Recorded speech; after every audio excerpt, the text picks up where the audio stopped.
Trending online, have you seen this video? It has got millions of views.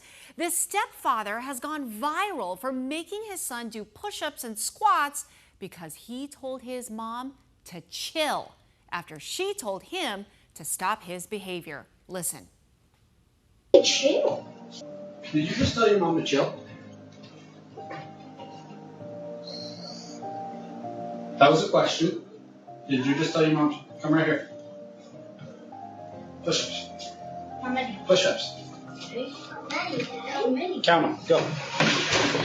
Go. Count them. 2.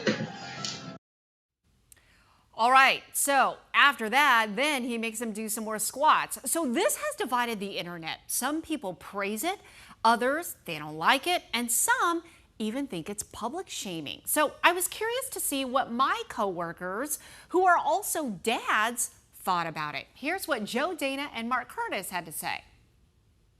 Hey guys, I guess I have mixed feelings about that type of punishment. It wasn't for me, but that doesn't mean that it's wrong. I think that, you know, a good parent is probably in tune with their kids to know what works and what doesn't.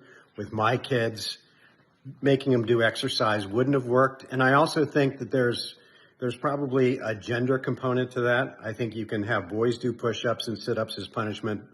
But I think it would be tough, not because they're not physically able, but because I just don't think a young girl would respond to something like that. I don't know. I don't have a great feeling about that, but maybe it works for them. All right, Tram. Hey, I watched this video that you asked me to watch. First of all, I can absolutely relate to this dad in the way you feel if you see your son say something like that to his mom. You want him to remember very clearly that he should never approach that line again in the way he talks to his mom. Totally get that.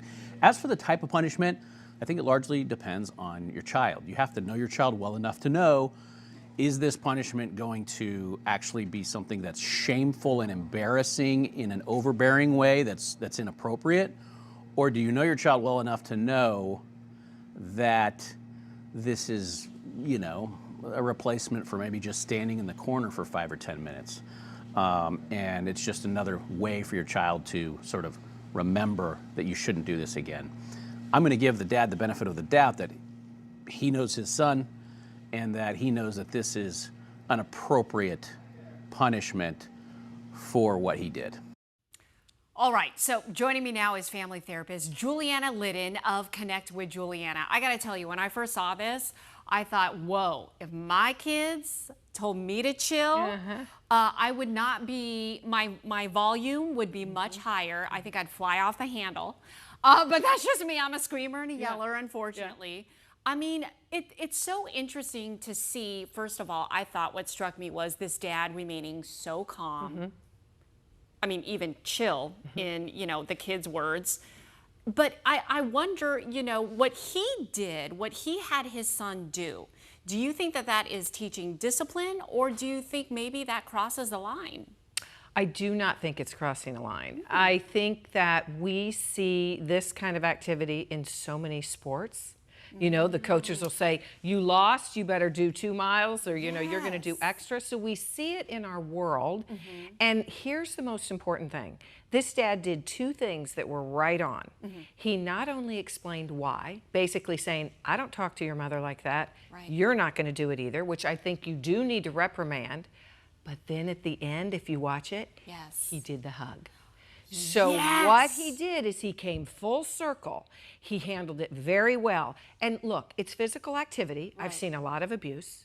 And it's something that's not gonna, you know, really destroy the child in any way. He was not shaming him. He didn't carry it on and make fun of him. But that hug in the end says everything, because it's basically saying, look, buddy, here's the deal. You're gonna have a consequence. Here's why. I still love you. We're in a safe space. Cut it out. It was very emotionless, you know, throughout the whole entire thing. When he was doing the squats, he was like, do more. Do more. You know, and then to kind of like show that compassion at the end. You know, that's really hard. Surprised me. But you're right. I think it really did speak volumes by saying, I still love you no matter what, but you're going to pay some consequences. That's right. Yeah. That's right. Exactly. We have to do that. Well, but I also agree with, what Mark was saying too, that this does not work for everybody. Excellent. I don't know that I could have my Zach do that, I think to each their own, perhaps, that, what matters to my son is his technology.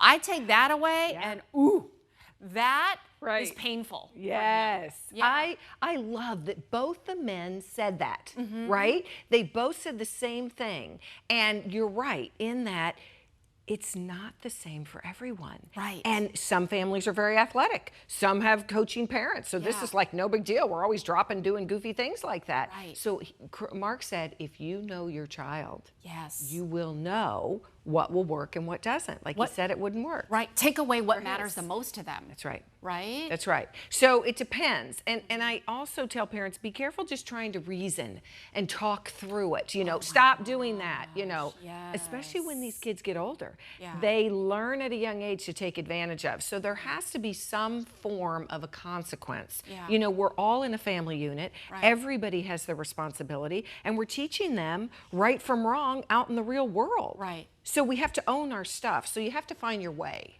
What happens though, and now that I think about, the times that I've taken the tech, it's almost like I've taken the tech away so many times that sometimes I don't know that it makes a big difference now. Now they kind of get used to it. Exactly. And they find something else. So well, then what? I'll hang out. Well, you got to switch it up. Yeah. Yeah. You definitely do. Yeah. You have to switch it up. Either you find something else or you just do something different altogether. That matters so and much to them, right. yeah. And a lot of times as they get older, going out with friends, watching a movie. Yeah, it spending the changes night. as they get older. That's right. Those consequences, that discipline. That's right. Developmentally, Right. you're going to find that ticket. Maybe it's an extra that you're not going to football practice. Oh man, that is going to be embarrassing. Right, right. So, you have to find the thing, but I believe in doing something. Yeah, that's Yeah. so true. All right, Julianna, always great conversation with you. Thank you so love very it. much. Thank I appreciate you. you. All right, Rachel, over to you.